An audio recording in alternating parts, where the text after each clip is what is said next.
So let me tell you what I think, how and when this supposed hyperinflation of the US dollar could take place. There's been a lot of talk of hyperinflation of the US dollar for decades.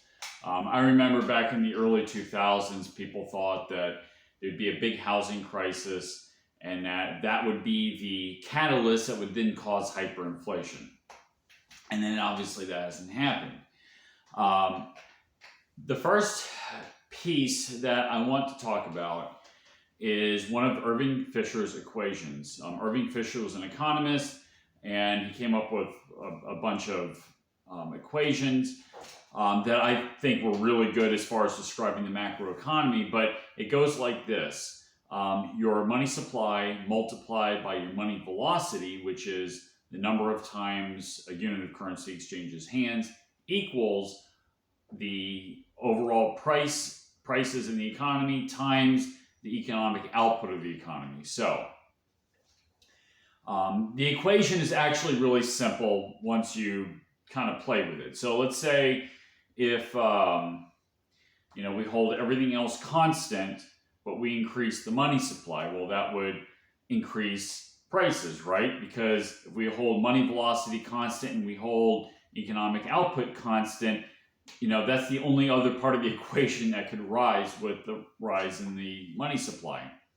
If we had the same money supply, but we increased the number of times in which currency is exchanging hands, let's say that there is, let's say you have an influx of young people in the economy.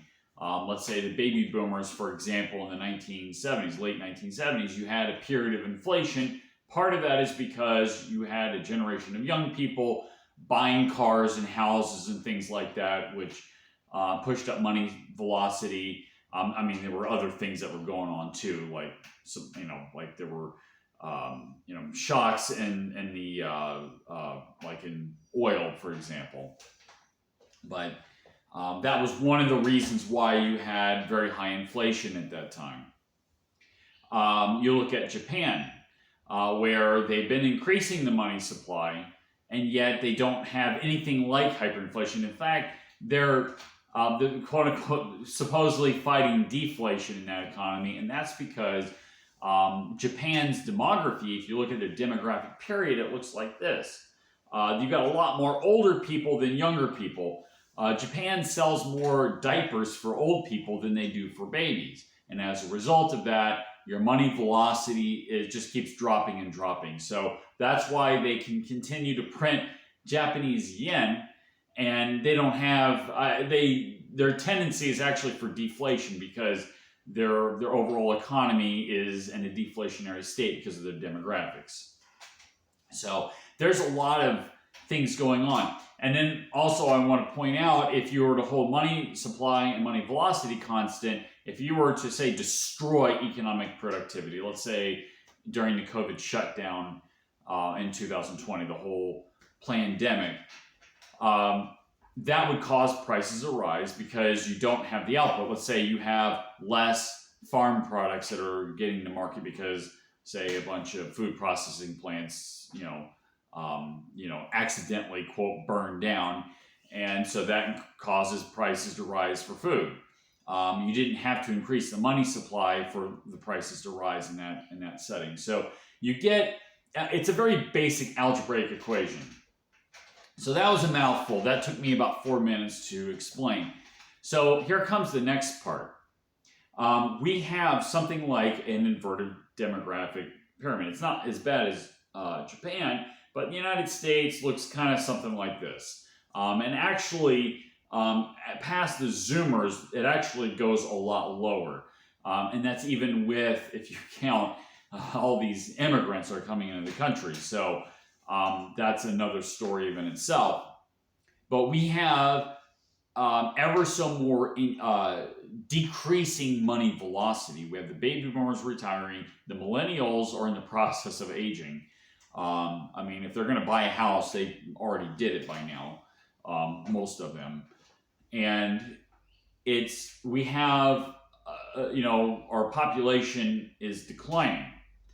And that's causing money velocity to decrease. And yet the Federal Reserve keeps pumping all this money. The government is doing massive amounts of deficit spending and, of course, giving it away to foreign countries and their special interests. And yet we don't see hyperinflation. There's talk that the dollar is in the process of losing its world reserve currency status. And yet, people were saying, in the beginning of the Russo-Ukrainian war, they were saying that, oh, by next year, you'll have hyperinflation in the United States, and that is clearly not happening. So what's going on? Well, the money supply keeps increasing, in fact, quite substantially. And economic output hasn't really increased. Of course, we're adding in, people are adding in technologies, but with the inverted demographics and because the worker participation rate is much lower and you got baby boomers retiring en masse, and our economic output is not increasing at all. So naturally, prices should increase, right? Not if money velocity is so low. So all these people online that are talking about the doomsday scenario of hyperinflation don't talk really anything about money velocity. So here's a situation that could cause hyperinflation. You would have to have a spike in money velocity in the current situation that we have now with increasing money supply and economic output at best just kind of goes sideways. You would have to either have an influx of young people. I don't think it's going to happen, even with migrants. I don't think this is going to happen. You can have an emergency where the government, for some reason, tries to do direct deficit spending and tries to spend the money directly in the economy, which I don't think is going to happen because the elites hate the working class, so they're not going to want to do that. What could do it is if people lose confidence in the dollar itself. If people perceive that the dollar is going to be worth less, or there is an economic catastrophe that is in the wings, people might be doing things like trying to buy assets in a hurry. And something like that would cause the money velocity to increase. Another thing that could do it is, for some reason, if there's consumer confidence that goes up, which I don't know if that's going to happen, that could also cause an increase in money velocity. But I think if we're going to have hyperinflation, it's going to be because people have lost confidence in the economy as a whole.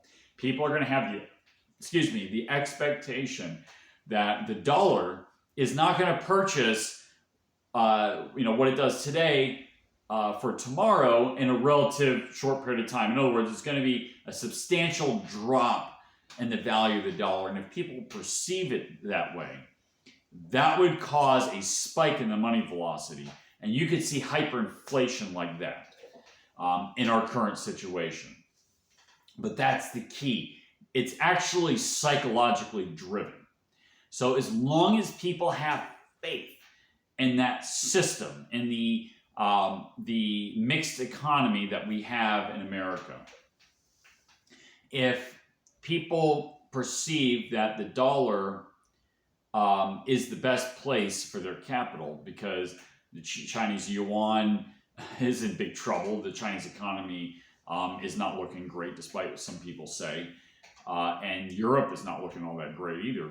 But if there was an alternative, let's say if the BRICS countries can implement something like a gold standard, that would obviously be a much stronger, much harder currency than the US dollar is, that would trigger a hyperinflationary scenario. So that's the key. People would have to lose confidence in that system. And if and when that happens, then you'll see hyperinflation.